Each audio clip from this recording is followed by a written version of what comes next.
आप देख रहे हैं पब्लिक मुद्दा।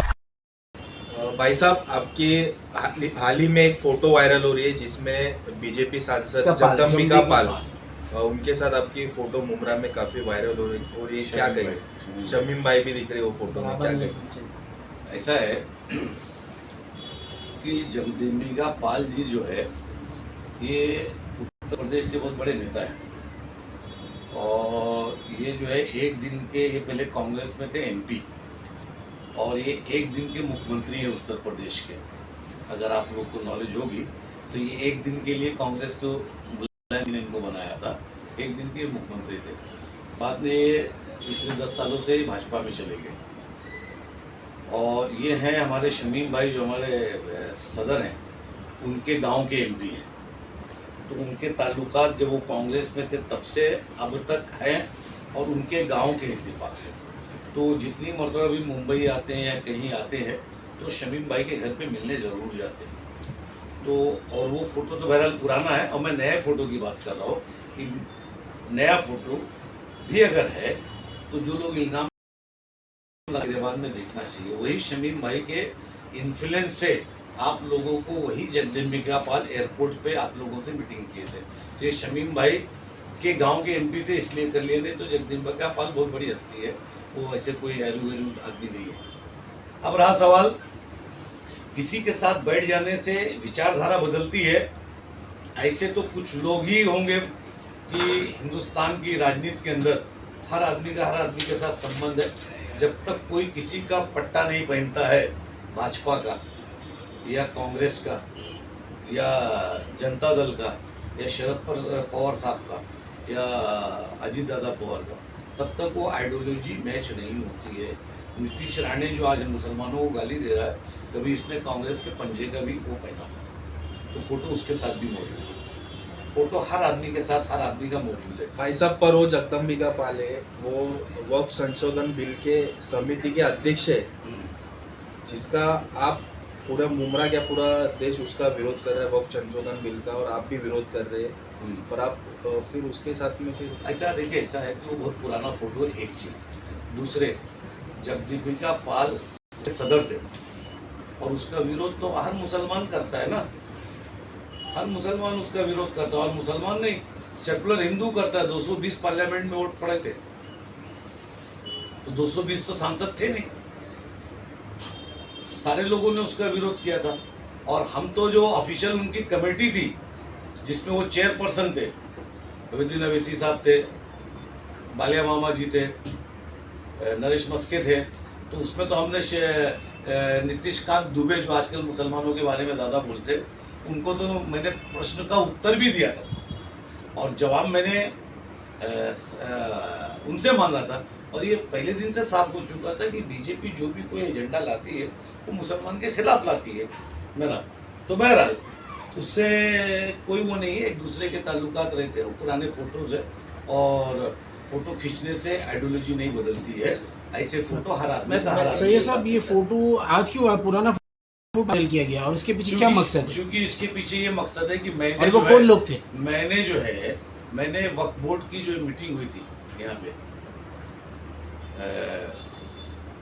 नूरबाग हॉल में, तो उसके अंदर जिस तरीके से वो फेल हुआ प्रोग्राम, मैंने उसके ऊपर ऑब्जेक्शन लिया था और मैंने लेटर पत्र लिखा था जमीयतुल उलमा हिंद को, all India personal law board को, राफी नदवी साहब को, मैंने सबको एक भेजा था कि ये प्रोग्राम चाहे यहाँ का हो, मुमरा का, चाहे भिवंडी का, इवन मुंबई का, जिस तरीके के प्रोग्राम नासिक में हुए, पुणे में हुए, औरंगाबाद में हुए, नासिक में हुए, मतलब जहाँ हुआ, जालना हुआ, वहाँ की मुमरा जो है, जबकि मुमरा कोई भी मतलब मैं ये बताता हूँ कि नागपाड़ा में सबसे पहले कोई भी क़यादत उठती थी, वहाँ से बोला जाता था, पूरे हिंदुस्तान में जाता था।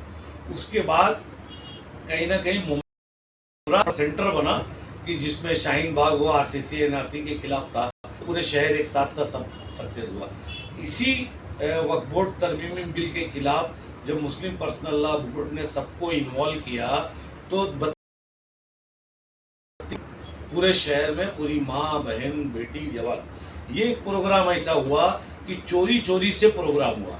छिप छिप के प्रोग्राम हुआ, और जब चोरी और छिप के प्रोग्राम हुआ तो उस पर अगर सैयद अली की बेबाक आवाज़ पड़ी तो मैंने ये सोचा कि तीर सही निशाने पे लगा है, जवाब क्यों नहीं आ रहा है। तो अल्हम्दुलिल्लाह इनका जवाब आया।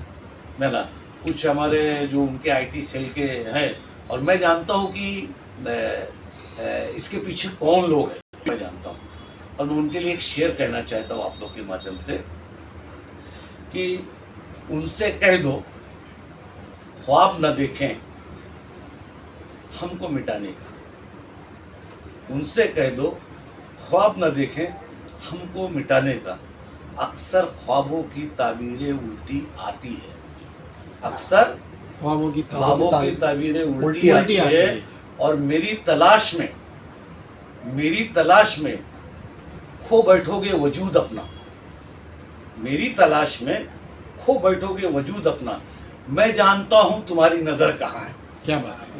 तो तुम मेरी आवाज नहीं बंद कर सकते। और मैं ये जो इनकी जो कमेटी में इसको नहीं मानता हूँ।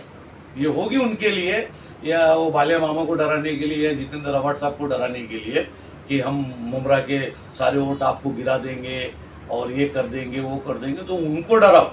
मैं कलमा पढ़ता हूँ, अशहदु अल्ला इलाहा इल्लल्लाह अशहदु अन्ना मोहम्मद रसूलुल्लाह, है ना। और मुझे मत सिखाओ, है ना।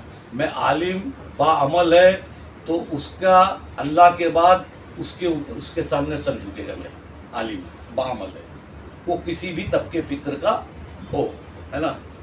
मुमरा की जामा मस्जिद, कौसा की शाफई जामा मस्जिद, दारुल फला, अपना अहले हदीस मस्जिद के जामा मस्जिद जो उनकी है, ये इमाम अगर उम्मा और उम्मा जो बना एक कमेटी है उसमें मौजूद हैं और इनकी देख रेखी में अगर ये कमेटी चलेगी तो इसका इस्तेकबाल करूंगा। बाकी ये सब जो कमेटियां बनती है ये कहीं ना कहीं इलेक्शन में मुस्लिम एरियो में बाहर निकलाई जाती है, इनके थ्रू लीडरों को वलगलाया जाता है, जो भी है जो होता है आप लोग सब जानते हैं, है ना। तो इस तरीके के ये लोग हैं, इनको मुझे कोई नहीं, क्योंकि मेरे यहाँ दारुल उलूम अशरफिया गरीब नवाज मुमरा शहर का सबसे पुराना मदरसा है इस शहर का। उनकी अभी उम्र 15 साल की हुई है, जो लोग पूछ रहे हैं मुझसे, है ना। 15 साल सबसे पुराना मदरसा हमारा है। 30,000 उसके जायद मुमरा कोसा में मौजूद हैं आलिम और हाफिज की शक्ल में।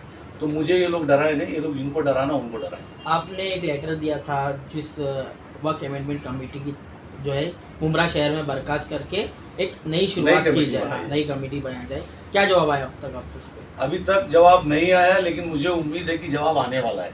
और वो जवाब आने वाला है इसीलिए लोग डरे पड़े हैं कि ये जो इतना बड़ा नाम है जिसके इस पे हम नेताओं को डराते हैं, है ना, इसको डराते हैं, तो जो डरा के जो काम करते हैं, है ना।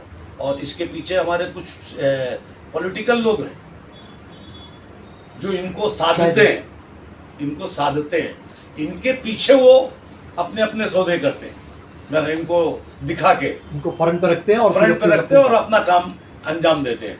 तो इनसे मेरे ऊपर कोई फर्क पड़ने वाला नहीं है। ये अभी 10 साल पुराने इनके यहाँ घर में 2 आलिम हुए होंगे।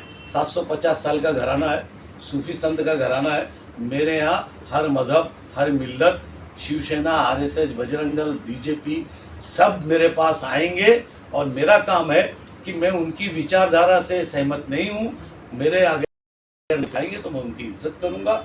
उनके साथ जो है जो मेरा इस्लामी वो है तरीका है, तो मेरे अगर दरवाजे पे आएंगे तो मैं उनकी इज्जत करूँगा। वो फोटो लेके चलाओ, जितना चाहिए उतना चलाओ, है ना।